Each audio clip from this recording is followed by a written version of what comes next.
इकॉनिफाई India. मैं आशा करता हूँ आप सबका यूपीएससी प्रीलिम्स आज काफ़ी अच्छा हुआ होगा, जो भी अपियर हुए एग्जाम में। तो उससे रिलेटेड ये जो हम सेक्शन लेके आ रहे हैं, ये इकोनॉमी का एनालिसिस है, ठीक है। तो प्लीज़ इस डिस्क्लेमर को ज़रूर पढ़ लीजिएगा एक बार। हमने अपनी तरफ से पूरी कोशिश की आपको रिलायबल आंसर देने की, बट हो सकता है शाम तक जब यूपीएससी की आए तो उसमें वेरिएशन हो सकती है, ठीक है। चलिए शुरुआत करते हैं आज के सेशन की। तो क्वेश्चन नंबर 1 आपसे क्या पूछ रहा है इकोनॉमी सेक्शन का, कि which one of the following best describes the crowding out effect in the context of physical policy. अब सबसे पहली बात, जो फिजिकल पॉलिसी होती है that is related to the revenue and expenditure of government, revenue and expenditure of government, जिसमें आपका revenue budget और एक कैपिटल बजट होता है, रेवेन्यू एंड कैपिटल बजट, जिसे हम बाद में ओवरऑल बजट का नाम दे देते हैं। तो अब ये क्राउडिंग आउट इफेक्ट जो है बेसिकली क्या होता है, देखिए जब सरकार का खर्चा, एक्सपेंडिचर सरकार के रेवेन्यू से ज्यादा हो, सरकार का खर्चा सरकार के रेवेन्यू से ज्यादा हो, तो उसे बोरोविंग्स करनी पड़ती है। क्या करनी पड़ती है? बोरोविंग्स, उस गैप को फिल करने के लिए। तो उस गैप को फिल करने के लिए सरकार को उधार लेना पड़ेगा। आपने सुना होगा फिजिकल डेफिसिट, फिजिकल डेफिसिट आपने जरूर सुना होगा, एक रेवेन्यू डेफिसिट होता है। तो इस गैप को फिल करने के लिए सरकार को बोरोविंग्स करनी पड़ती है, यानी कि उधार लेना पड़ता है। अब मान लीजिए आपके पास आपके पास एज एन आपके पास सरप्लस पड़ा है 2 लाख का, ठीक है। आपके पास 2 लाख रुपए पड़े हैं और आपके पास दो ऑप्शंस हैं, या तो इसको बैंक में इन्वेस्ट करो, बैंक आपको 7% ब्याज देगा, या इसे गवर्नमेंट ऑफ इंडिया को लोन के तौर पे, जिसे हम क्या कहते हैं, सॉवरियन बॉन्ड्स, क्या कहते हैं, सॉवरियन बॉन्ड्स या गवर्नमेंट बॉन्ड्स, और सरकार ने कहा हम आपको 8% ब्याज देंगे, ठीक है। अब ऑब्वियस सी बात है, ये 2 लाख रुपए किसके पास जाएंगे? सरकार के पास जाएंगे, बॉन्ड्स के फॉर्म में जाएंगे, ठीक है। तो अब बैंक जो है, बैंक के पास प्रॉब्लम किसकी आ जाती है? डिपॉजिट्स की। किसकी प्रॉब्लम आ जाएगी? डिपॉजिट्स की। तो यानी कि बैंक के पास जो देने के लिए पैसा है वो अब लिमिटेड है। क्या है? लिमिटेड, ठीक है। तो उस केस में मांगने वाले बहुत हैं, ठीक है। तो बैंक क्या करता है इस केस में? बैंक इंटरेस्ट रेट को बढ़ा देता है। बैंक जो है वो इंटरेस्ट रेट को क्या कर देगा? इंक्रीज कर देगा, ठीक है। अब जब बैंक इंटरेस्ट रेट को बढ़ा देगा तो क्राउडिंग ऑफ आउट इफेक्ट से बेसिकली होता है क्या है, कि इकोनॉमी में इन्वेस्टमेंट पे इंपैक्ट होता है। किस पे? इकोनॉमी में जो इन्वेस्टमेंट है उस पे एक नेगेटिव इंपैक्ट होता है, ठीक है। अब देखते हैं statement, a situation where private investment increases due to increased government spending. Statement A जो है वो कंट्राडिक्ट कर रहा है इसे, तो ये बिल्कुल गलत है। A situation where government borrowing leads to higher interest rate which reduces private investment। अब देखिए ना, सरकार आपसे ज्यादा बोरोविंग कर रही है, गवर्नमेंट आपसे जो बोरोविंग कर रही है, ठीक है। अब जो लोगों के पास जो पैसा है वो सरकार को दे रहे हैं, तो बैंक के पास तो देने के लिए पैसा थोड़ा कम रहेगा। तो ऑब्वियस सी बात है, इससे होगा क्या? मार्केट में इंटरेस्ट रेट बढ़ जाएंगी। तो जब इंटरेस्ट रेट बढ़ेंगी तो जो एक बिजनेसमैन है, जिसने अगर इन्वेस्ट करना है, तो वो तो बैंक से लोन नहीं ले पाएगा। क्यों नहीं ले पाएगा? वो बोलेगा अरे यार रहने दो, इंटरेस्ट रेट बहुत ज्यादा है, इतना कमाना नहीं है जितना ब्याज देना है, ठीक है।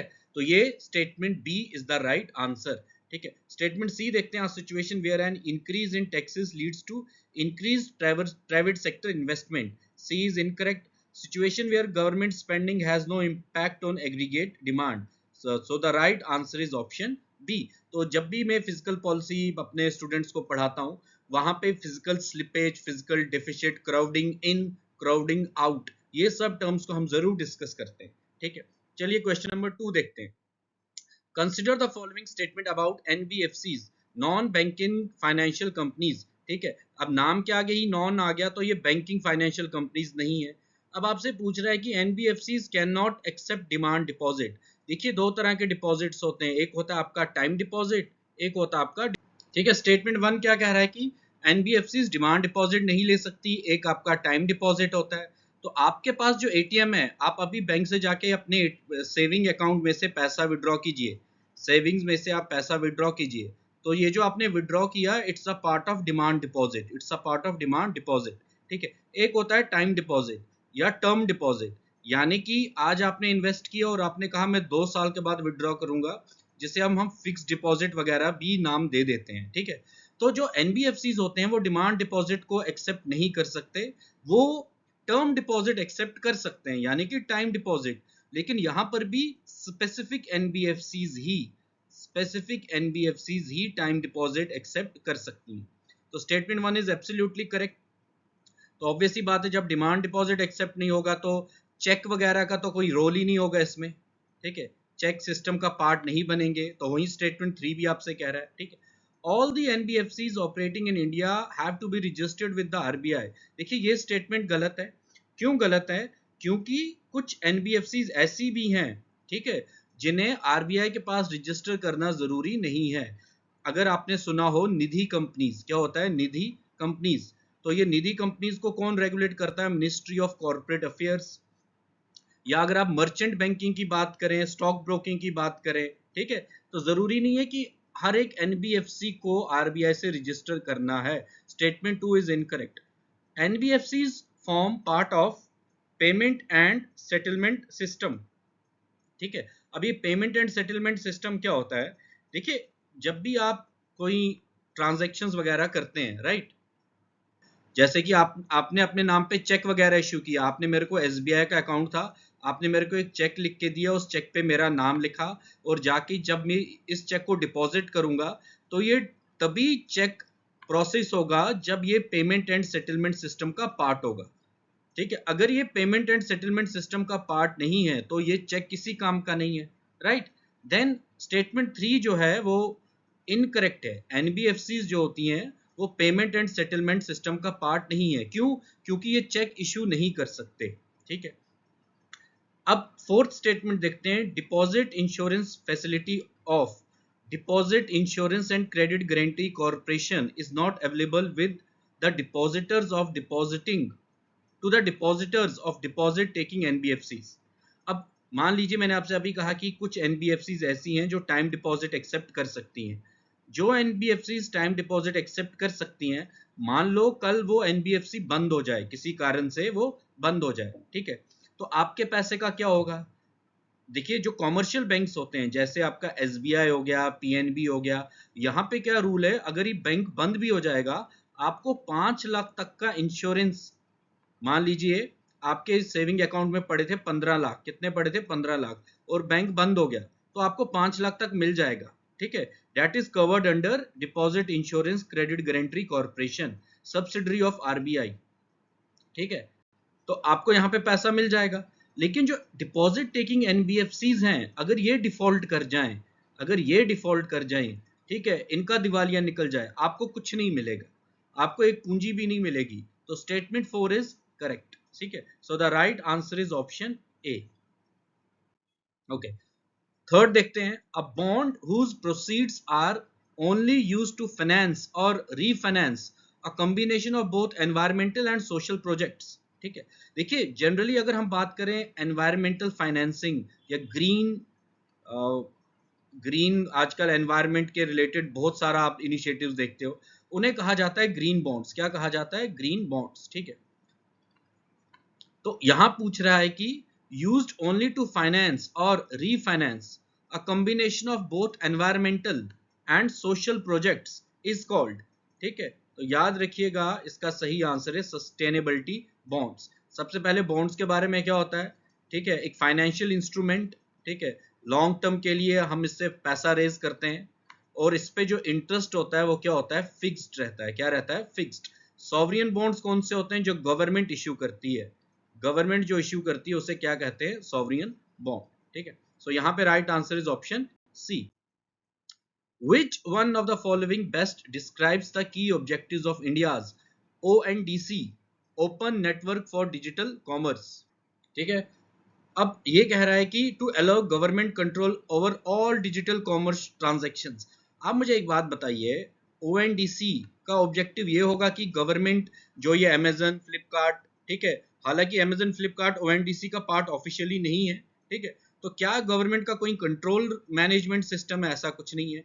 To replace private e commerce player, अरे ये तो एक प्लेटफॉर्म है ई कॉमर्स प्लेयर्स के लिए, तो उन्हें रिप्लेस करने के लिए थोड़े होगा। To break the dominance of large e-commerce platforms by enabling interoperability across networks. अब statement C is correct. Basically क्या है, देखो इंडिया में अगर आप देखो, एक अमेजन है और एक फ्लिपकार्ट है। क्या है? फ्लिपकार्ट, ठीक है। तो अमेजन और फ्लिपकार्ट की एक तरह से डोमिनेंस है मार्केट में, क्योंकि ये बड़े ई कॉमर्स प्लेयर्स हैं, ठीक है। तो जो छोटे हमारे सेलर्स हैं, मान लीजिए जो सेलर्स हैं, ठीक है, अब उन्हें ये थोड़ी ज़्यादा फीस वगैरह मांगते हैं, यानी रजिस्टर करने के लिए इनसे ज़्यादा चार्ज लेते हैं, ठीक है। तो अब इन सेलर्स को एक प्लेटफॉर्म प्रोवाइड किया सरकार ने कि आप ONDC के थ्रू खुद को रजिस्टर करो, खुद को रजिस्टर करो, ठीक है, और अपने सामान को आप बेच सकते हो, आप अपने सामान को बेच सकते हो। अब यहाँ पे कह रहा है कि इंटर ऑपरेटेबिलिटी। इंटर ऑपरेटेबिलिटी का मतलब सिंपली क्या है, मान लीजिए दो डिफरेंट एप्स हैं, एक पेटीएम है, ठीक है, और कोई एक XYZ ऐप है, ठीक है। आप पेटीएम चला रहे हो, आप एक बायर हो, तो आप पेटीएम का यूज कर रहे हो, और सेलर जो है वो XYZ का यूज कर रहा है, तो आप पेटीएम पे होके XYZ में जाके ऑर्डर प्लेस कर सकते हो, और यहां से सेलर आपको वो आर्टिकल प्रोवाइड करेगा। इसे कहते हैं इंटर ऑपरेटेबिलिटी। क्या कहते हैं? इंटर ऑपरेटेबिलिटी, जो कि अमेजन और फ्लिपकार्ट अभी नहीं दे रहे, अमेजन और फ्लिपकार्ट अभी प्रोवाइड नहीं कर रहे। तो पर्पस यही है गवर्नमेंट का, एक तरह से डेमोक्रेटाइज करना। क्या करना? डेमोक्रेटाइज करना। किसे? ई कॉमर्स को। किसे? ई कॉमर्स को, ताकि छोटे प्लेयर्स को भी प्लेटफॉर्म दिया जाए। Right, statement C is the right answer. Now coming to mandate UPI based, ये ऐसा कुछ नहीं है। Okay, which one of the following correctly represents the three key sub indices of financial inclusion index of the RBI? Right? ठीक है। तो अगर इस क्वेश्चन को आप देखें तो आपको थोड़ा हिस्ट्री में लेके चले। साल 2014 में जनधन योजना लेके आई थी सरकार, जनधन योजना लेके आई थी, जैम ट्रिनिटी, अगर आपको याद हो, जन आधार, जनधन आधार और मोबाइल ट्रिनिटी, जैम ट्रिनिटी का कंसेप्ट आया था, राइट। तो उसमें हमने, ठीक है, वो पर्पस क्या था? पर्पस था बैंकिंग द अनबैंक्ड, यानी कि बैंकिंग द अनबैंक्ड, वो लोग जिनके खाते नहीं है, ठीक है, कई रीजंस की वजह से, उनके बैंक अकाउंट ओपन करके देना। ये पर्पस था साल 2014 में आई हुई योजना का, ठीक है।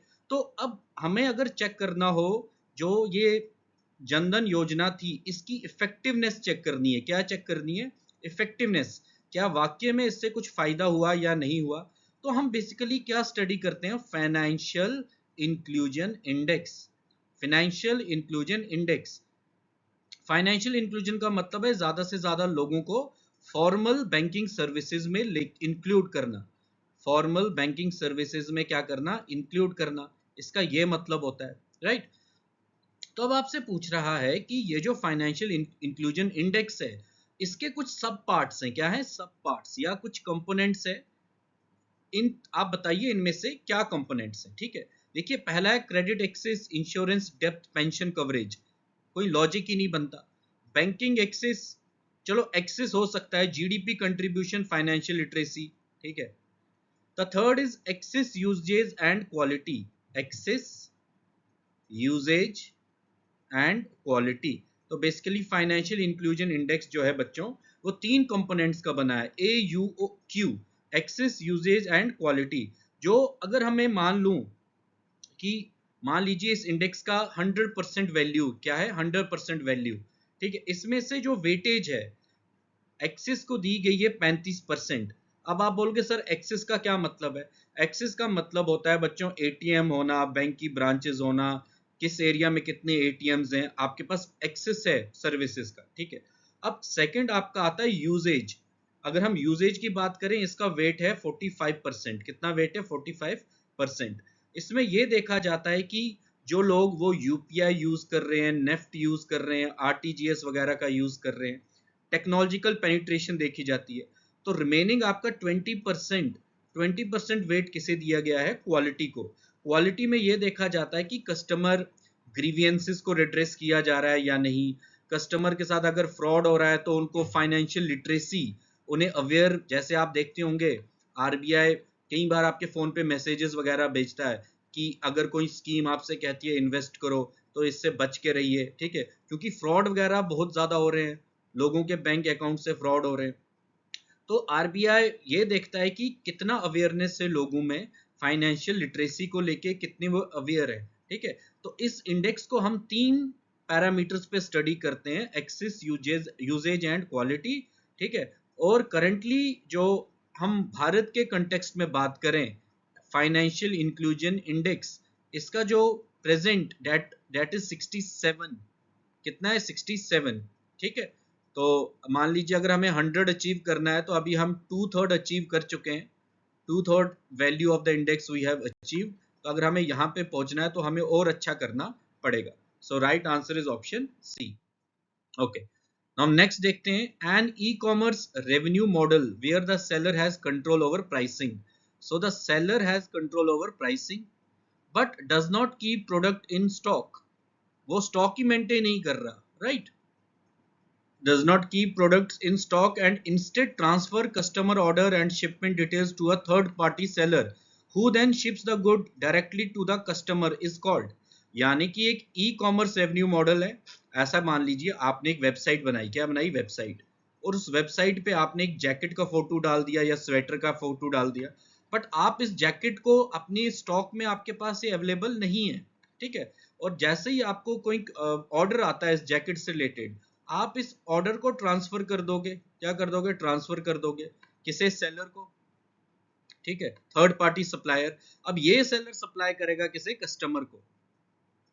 तो आप एक तरह से मिडिल मैन का काम कर रहे हो कुछ हद तक, ठीक है। अब उस केस में कह रहा है कि इसे क्या कहा जाता है, ठीक है। तो सबसे पहले याद रखिए, इसे कहा जाता है ड्रॉप शिपिंग। क्या कहा जाता है, ड्रॉप शिपिंग, ऑप्शन ए। अब ऑप्शन बी देखते हैं, एफिलिएट रेवेन्यू मॉडल क्या होता है। जैसे कि आजकल आपने देखा होगा इन्फ्लुएंसर्स लोग क्या करते हैं, अपनी वीडियो के नीचे लिंक दे देते हैं, आप जाके मेरा कोड यूज कीजिए, लिंक इन डिस्क्रिप्शन, आप इस प्रोडक्ट को बाय करो, 20% ऑफ दिया जाएगा। इसे कहा जाता है एफिलिएट रेवेन्यू मॉडल, ठीक है। फिर ट्रांजैक्शन फी रेवेन्यू मॉडल। अब जैसे स्विगी जोमेटो, आप देखो स्विगी और जोमेटो, वो लोग क्या करते हैं, वो एक रेस्टोरेंट से को ऑर्डर दिलवाते हैं और उस ऑर्डर के बीच में वो अपनी कुछ ट्रांजैक्शन फी चार्ज करते हैं, ठीक है।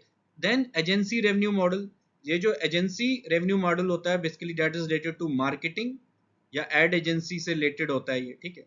इस केस में the right answer is option A, drop shipping model.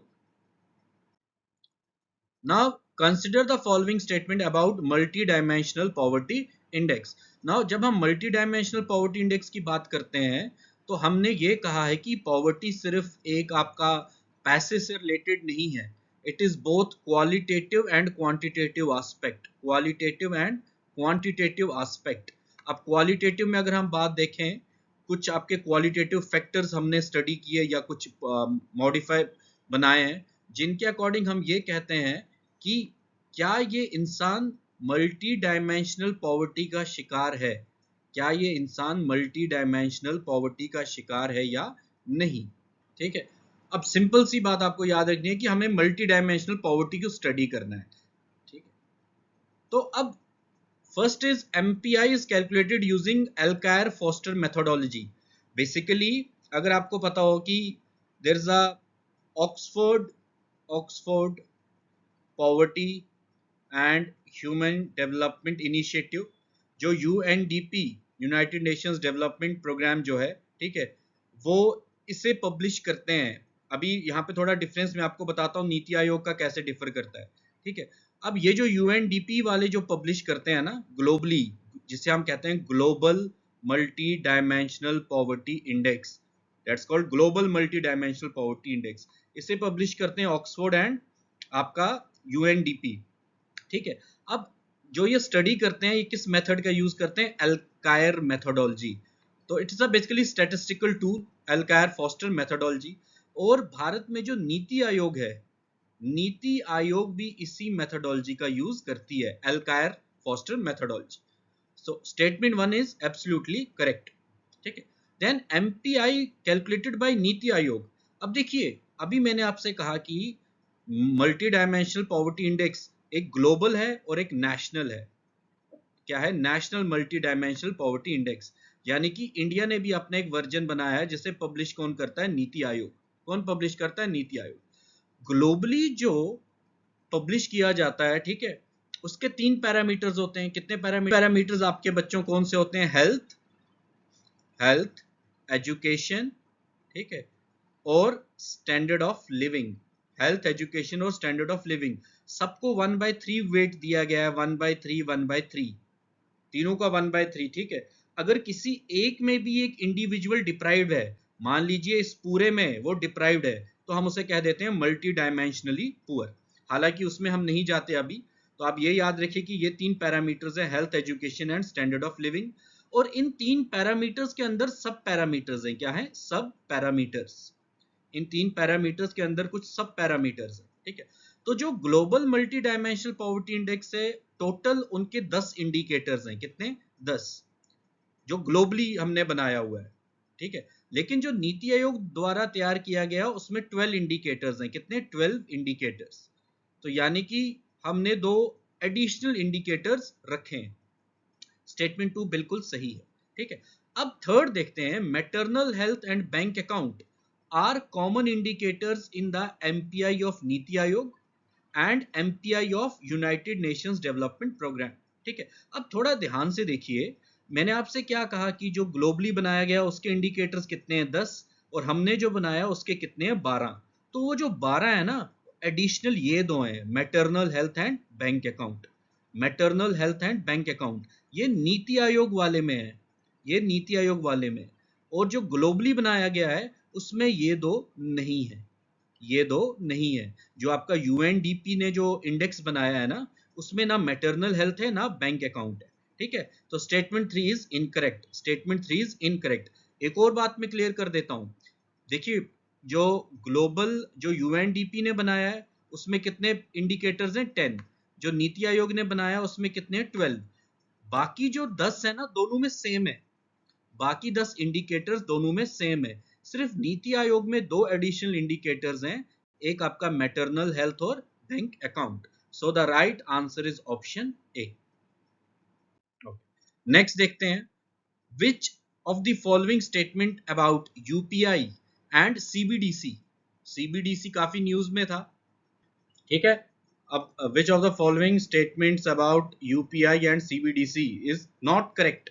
Now please pay attention, is not correct. Okay, UPI is a real-time payment system, but digital rupee is akin to sovereign paper currency. सबसे पहली बात, sovereign paper currency क्या होती है? Which is issued by the central bank, which is issued by the central bank of a country, right? अब आपसे कह रहा है कि UPI is a real-time payment system, ठीक है। देखिए UPI जो है ना, वो खुद में कोई करेंसी नहीं है, यूपीआई खुद में कोई करेंसी नहीं है या पैसा नहीं है, वो एक रियल टाइम पेमेंट सिस्टम है जिसके थ्रू आप पेमेंट ट्रांसफर करते हैं from one person to another, right. अब बट ये कह रहा है कि डिजिटल रूपी इज अकिन, अकिन का मतलब क्या होता है? सिमिलर। अकिन का मतलब क्या होता है? Similar to sovereign paper currency, ठीक है। तो ये बिल्कुल सही है, ये स्टेटमेंट जो है बिल्कुल ही सही है। तो आप बोलोगे कि ये कैसे सही है? देखिए जो सीबीडीसी है ना, सीबीडीसी ये डिजिटल रूपी, सीबीडीसी जिसे हम कहते हैं, ये कोई पेमेंट सिस्टम नहीं है, ठीक है, बल्कि खुद एक पैसा है, ये खुद एक सॉवरियन पेपर करेंसी है। ये बिल्कुल आपकी जेब में जो रखे गए कागज नोट है ना, currency notes, I promise to pay the bearer sum of ₹100, ये बस वही है। बस डिफरेंस ये है कि ये डिजिटल फॉर्म में, क्या है? डिजिटल फॉर्म में, और कोई इसमें डिफरेंस नहीं है, ठीक है। और स्टेटमेंट 1 जो है बच्चों वो बिल्कुल सही है, ठीक है। हमें गलत ढूंढना है।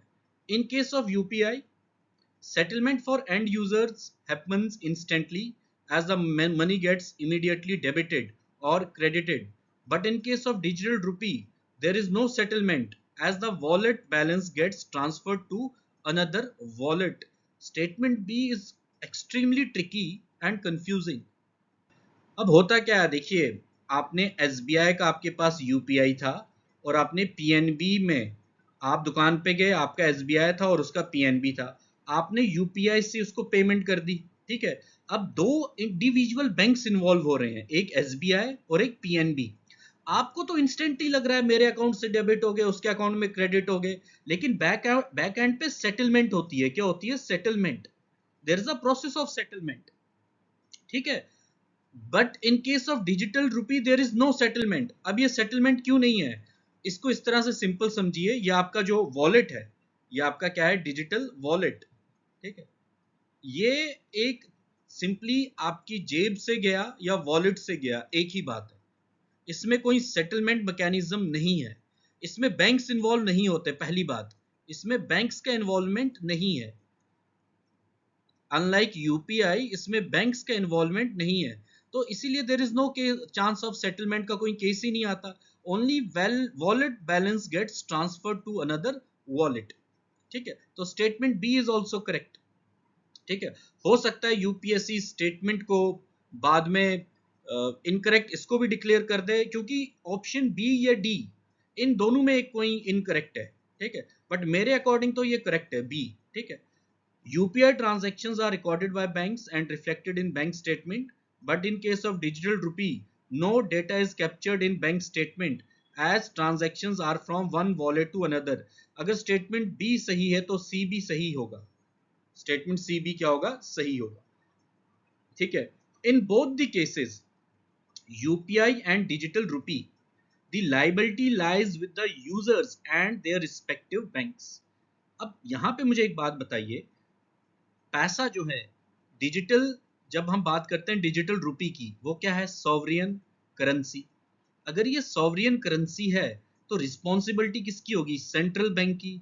और वैसे भी रिसेंटली ये बात क्लियर हो गई है, जो डिजिटल रुपी है ना, जो ये डिजिटल रुपी, ये आरबीआई की यानी कि सेंट्रल बैंक की लाइबिलिटी है, कॉमर्शियल बैंक की लाइबिलिटी नहीं है। ये कॉमर्शियल बैंक की लाइबिलिटी नहीं है, ये सेंट्रल बैंक की लाइबिलिटी है, क्योंकि ये सॉवरियन पेपर करेंसी है, ठीक है। अब आपसे कह रहा है कि बोथ द केसेस, चाहे यूपीआई या चाहे डिजिटल रुपी, जो लाइबिलिटी है lies with the user and their respective bank. Respective bank तो गलत है, यहाँ पे डिजिटल रुपी के केस में लाइबिलिटी लाइज विद आरबीआई, तो ये स्टेटमेंट आपका गलत है। So incorrect is option D, but let's wait for the official key. Okay, now the next question is, ठीक है, अब which of the following statement about M1 exchange role in MSME financing is correct? Basically ये जो M1 exchange है, ये financial markets का part है। किसका पार्ट है? फाइनेंशियल मार्केट्स का। अब ध्यान से एक एग्जांपल से समझते हैं, ठीक है। सबसे पहले आप ये समझिए कि मान लीजिए आपकी एक फैक्ट्री है। क्या है? फैक्ट्री है, आपकी ये फैक्ट्री है, और आप जो हो, मान लो मारुति को आप कुछ रॉ मटेरियल सप्लाई करते हो। क्या करते हो? Raw material supply. You are the supplier of Maruti, ठीक है। अब मारुति को आपने सप्लाई किया, मान लीजिए रॉ मटेरियल जिसकी वैल्यू थी 5 लाख। कितनी थी? 5 लाख, ठीक है। तो लेकिन मारुति ने ये कहा कि आपका जो पेमेंट है वो 60 से 90 डेज में रिलीज होगा, 60 से 90 डेज में, क्योंकि ऑब्वियस सी बात है, क्रेडिट साइकिल रहता ही है बिजनेसेस में, there is a credit cycle. तो अब आपने 60 से 90 दिन तक आपका जो 5 लाख का सामान था वो तो गया, साथ में आपको लिक्विडिटी की प्रॉब्लम भी आएगी। अब किसकी प्रॉब्लम आएगी? लिक्विडिटी की। क्यों आएगी? क्योंकि आपने वर्कर्स को वेजेस देनी है, सैलरीज पे करनी है, ठीक है। आपको अपनी कंपनी की वर्किंग कैपिटल रिक्वायरमेंट्स को फुलफिल करना है। क्या करना है? फुलफिल करना है, ठीक है। अब अगर एमएसएमई को हम देखें, ऑलरेडी इंडिया में एमएसएमई सेक्टर जो है हमारा, वो फाइनेंशियल क्रंच या फाइनेंसिंग प्रॉब्लम से डील करता है। It deals with financing problems, ठीक है। तो अब इसका सोल्यूशन क्या निकाला गया? तो एमएसएमई सिंपली, ये जो एमएसएमई है आपकी फैक्ट्री, आप क्या करोगे? आपने ये जो बिल है ये आप M1 एक्सचेंज पे अपलोड कर दोगे। क्या कर दोगे? अपलोड कर दोगे। जैसे ही आपने इसको M1 एक्सचेंज पे अपलोड किया, तो मारुति इस बिल को वेरीफाई करेगा। मारुति वेरीफाई करेगा और कहेगा कि हाँ, मैंने इसके, ये जो सप्लायर है, इससे 5 लाख का सामान लिया है। तो जैसे ही उन्होंने वेरीफाई कर दिया, तो अब होगा क्या? बैंक आपको डिस्काउंटिंग के थ्रू, आपको 5 लाख की जगह इंस्टेंट, यानी कि 24 से 48 घंटे में आपको 4.9 लाख रुपीस बैंक आपको इंस्टेंटली पे कर देगा, जिसे हम कहते हैं डिस्काउंटिंग। क्या कहते हैं? डिस्काउंटिंग, ठीक है। इसे हम बेसिकली क्या कहते हैं बच्चों? डिस्काउंटिंग। देखो, अब फैक्ट्री की प्रॉब्लम भी सॉल्व होगी ना, इनके पास लिक्विडिटी की प्रॉब्लम नहीं होगी, ये भी अपना सर्कल चला पाएंगे, और बाद में 60 दिन के बाद मारुति ये पैसा रीपे करेगा। इसकी रीपेमेंट डायरेक्टली बैंक को कौन कर देगा? मारुति कर देगा, ठीक है। अब basically there is a term called, जिसे हम कहते हैं ट्रेड्स। क्या कहते हैं? ट्रेड्स, जिसे कहते हैं trade receivable, trade receivable discounting system. क्या कहते हैं? ट्रेड रिसीवेबल डिस्काउंटिंग सिस्टम, जिसे हम कहते हैं ट्रेड्स। तो ये ट्रेड्स के थ्रू ही डील किया जाता है। M1 एक्सचेंज जो है इसका काम है ट्रेड्स, ठीक है। अब आपसे क्या कह रहा है कि स्टेटमेंट, आई होप आपको ये समझ आ चुका होगा। MSME जो है हमारे देश की, इनकी लिक्विडिटी प्रॉब्लम को सॉल्व करने के लिए हमने M1 एक्सचेंज को इंट्रोड्यूस किया, ठीक है। अब स्टेटमेंट 1 कह रहा है कि M1 exchange provides collateral based loans to MSME। अरे भाई, ऑलरेडी उनको बैंक लोन देने से दिक्कत करता है, तो M1 एक्सचेंज भी क्या उनको कोलेटरल लोन देगा? ऑलरेडी तो मारुति ने वेरीफाई कर दिया ना कि हाँ पैसा देना है, तो मारुति पैसा देगा, ठीक है। तो स्टेटमेंट 1 तो इनकरेक्ट हो गया, कोलेटरल का तो कोई कंसेप्ट ही नहीं है यहाँ पे। M1 exchange facilitates discounting of invoice and bills of exchange for MSME. So statement 2 is absolutely correct. Then M1 exchange functions as a credit rating agency. अरे ये क्रिजल थोड़े है, क्रिजल, ओनिक्रा, इक्रा, वो क्रेडिट रेटिंग एजेंसीज हैं। वो M1 exchange credit rating agencies को replace करने के लिए थोड़े आया है। तो ये स्टेटमेंट आपका गलत है। Right answer is option B, ठीक है। नेक्स्ट क्वेश्चन देखते हैं। Which of the following statement about rare earth elements and critical minerals is correct?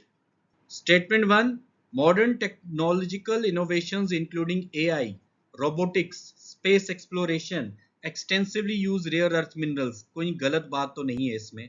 अब जो आप आजकल ये चैट GPT, जेमिनी ये सब यूज करते हो, इनको यूज करने के लिए आपके लिए डेटा सेंटर्स बने हैं। इन डेटा सेंटर्स को चलाने के लिए आपको रेयर अर्थ मिनरल्स की, एलिमेंट्स की जरूरत है।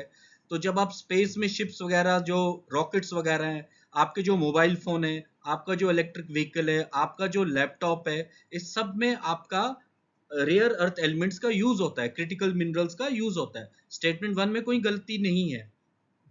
Second is China has the highest share in mining of REE followed by India. Statement is incorrect, right? China has the highest share in mining of rare earth elements, but it's not followed by India.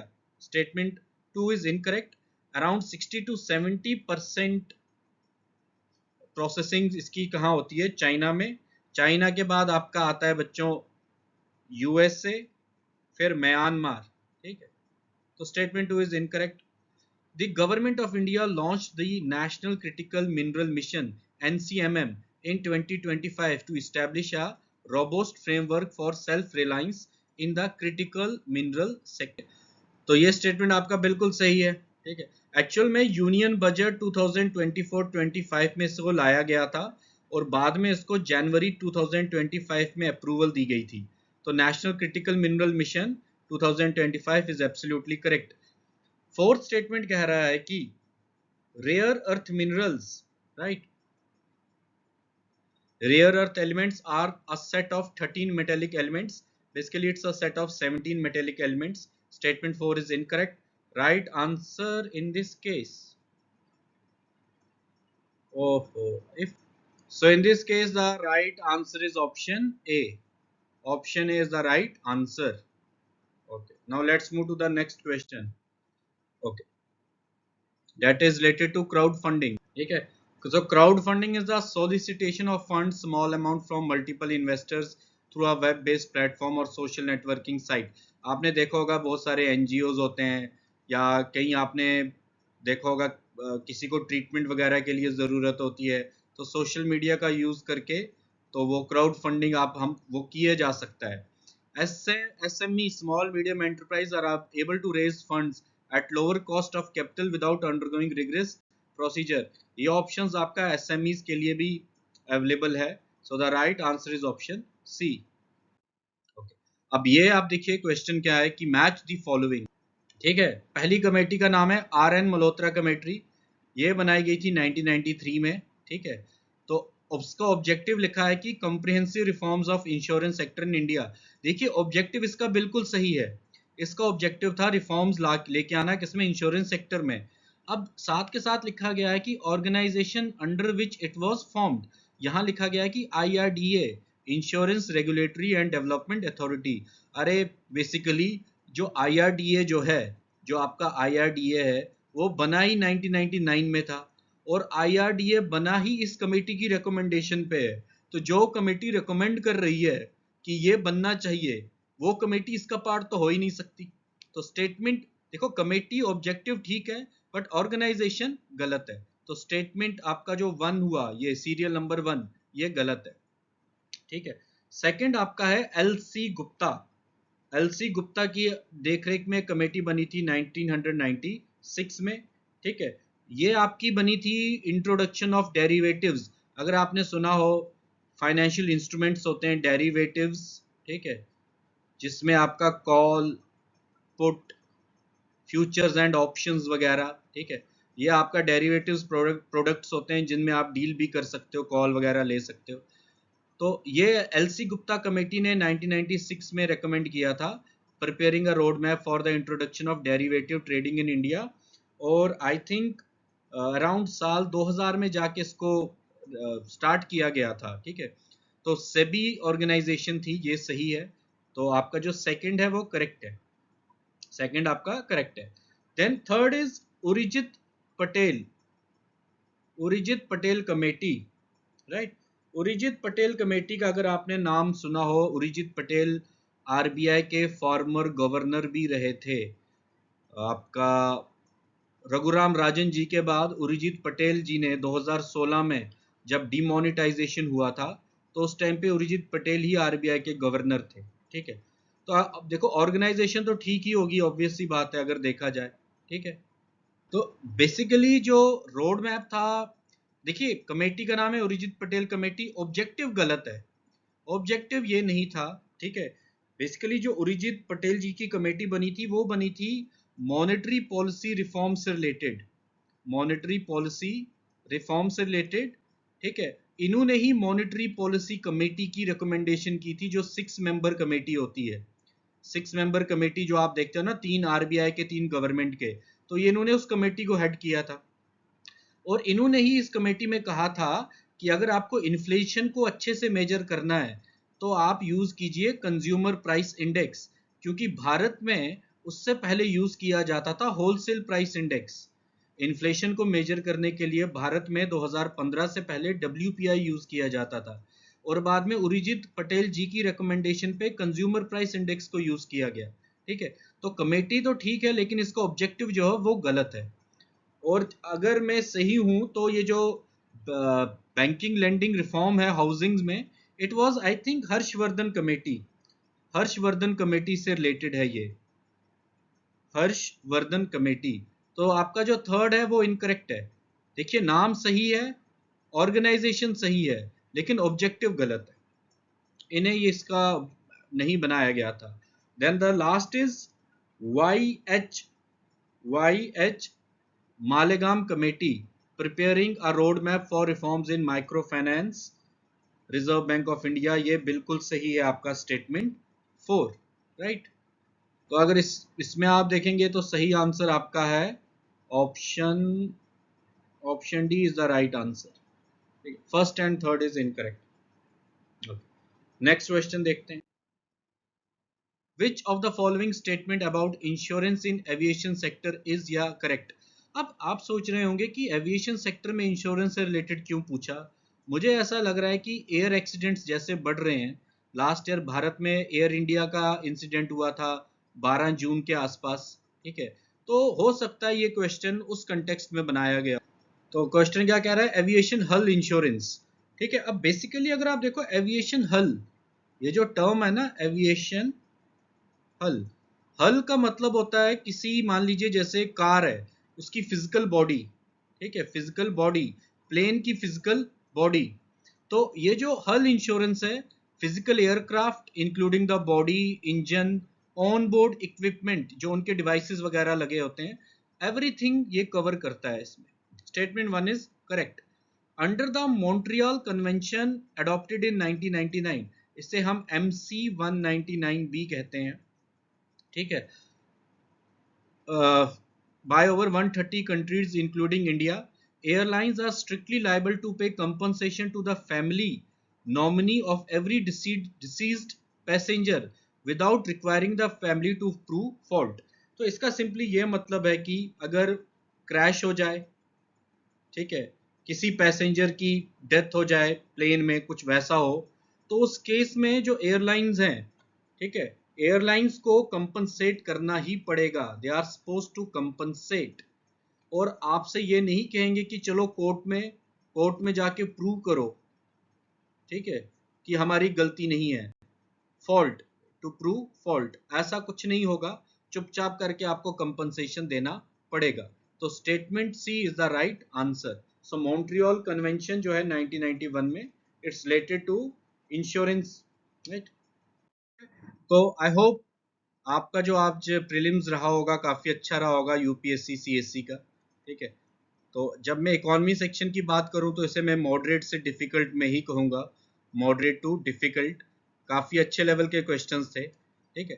तो अब आप घर आके आराम कीजिए, rest कीजिए और अपने मेंस की प्रिपरेशन स्टार्ट कीजिए. अगर आपको लग रहा है कि आपका प्रीलिम्स हो जाएगा, तो मेंस से रिलेटेड अगर आपको जीएस 3 में, इकोनॉमी में जो भी आपको गाइडेंस या हेल्प की रिक्वायरमेंट है, तो आप रीच आउट कर सकते हैं हमें टेलीग्राम पे या हमारे सोशल मीडिया हैंडल्स पे, ठीक है. तो till then take care, have a great evening.